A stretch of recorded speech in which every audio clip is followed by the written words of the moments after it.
Hello everyone, welcome to more Studio 90 Extra Time. We are here with WNT midfielder Heather O'Reilly. Thank you. Heather, our sign got some new decoration. That looks familiar. Yeah, Alex was in here the other day. We were making headbands, so we left it on the sign. Looks pretty good. Let's talk about last night's game. First, your reaction from a tough match against Costa Rica.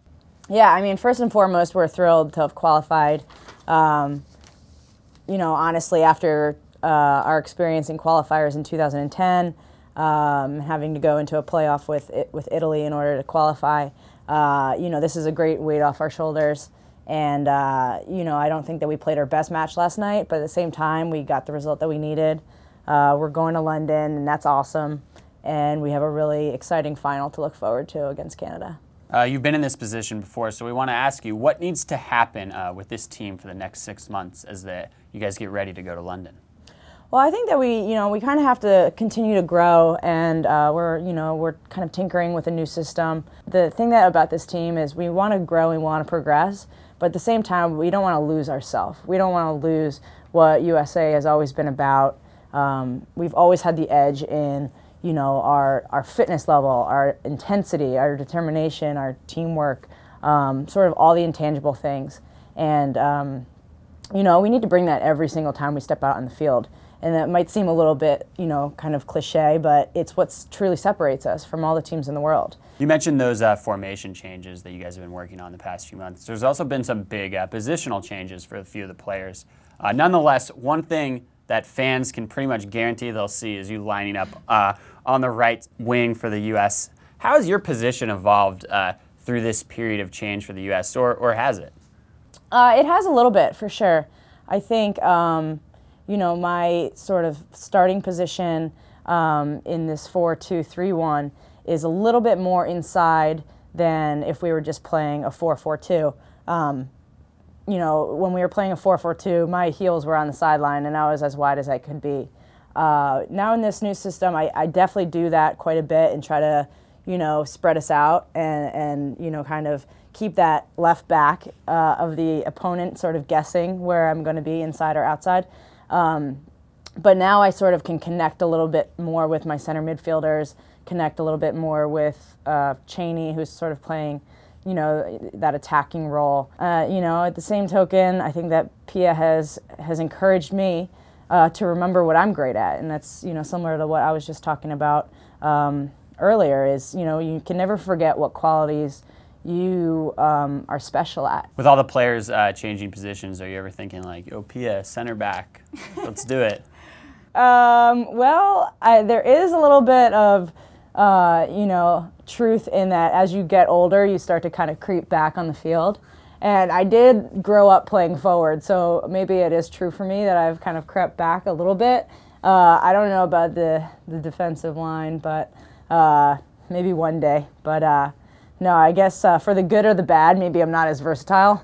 So I'll just continue there on the right flank. So we're in Canada. That means it's a lot closer of a trip for the WNT friends and family. One person who made that trip is your husband, Dave. You guys got married last fall, so congratulations. Thank you. And Dave is actually from Canada. So where exactly did he grow up? Yeah, Dave's from Canada. He grew up outside Toronto. So he actually grew up on a dairy farm outside Toronto. So it was definitely, you know, a big trip for him to go to school down at UNC. So yeah, he's just a farm boy from Canada, and so it's been interesting to see him.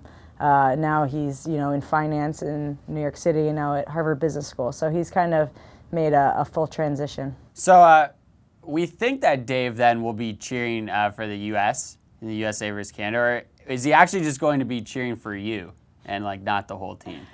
I think that he honestly, genuinely is cheering for the whole U.S. team, but he's a competitive person and he loves Canada. I mean, he loves, you know, following the Canadian hockey team and a lot of Canadian sports and stuff like that. So I think it's definitely in his blood to follow Canada, but his love for his wife sort of trumps that, I think, and he knows that if he's not cheering for us, he's going to be in doghouse for sure. What about the rest of his family back outside Toronto? I'm sure they love you too, but yeah, what about It's a tough call. We should get them in here to grill a little bit, because they say that they're cheering for us, but I don't know. I think that they've been wearing Canadian jerseys. I saw them in the stands trying to cover it up with their jackets as soon as I was looking up there. So, yeah, I mean, I know that they like me a lot, or at least I think that they like me a lot, but I don't know if it's enough to, you know, kind of go over their love for Canada. You talk about the passion that these Canadians have for their national team, and we should see that Sunday night with the great atmosphere that's expected in this game against Canada. What are you looking forward to with the matchup on Sunday night against Canada? Well, I think that, you know, both of us are obviously thrilled to have qualified. I think it's a big pressure off both teams. But that being said, we're so competitive with Canada that I think it's, you know, the foot's not coming off the gas at all for this game. I think it's going to be a battle. I think it's going to be very physical. That's one thing that we know for sure that Canada will bring. And their fans are just going to be absolutely crazy. Hopefully we'll, you know, kind of put together some things that we wish we put together better in the Costa Rica game and come out winning this tournament. Well, pressure is off, but it's still a big game against Canada Sunday night. You can watch it at 5 p.m. Pacific time live on NBC Sports Network, CONCACAF.com, and UniversalSports.com. Heather O'Reilly, thanks for coming by Studio 90 Thanks Extra for Time. having me. Good work, you guys. Solid.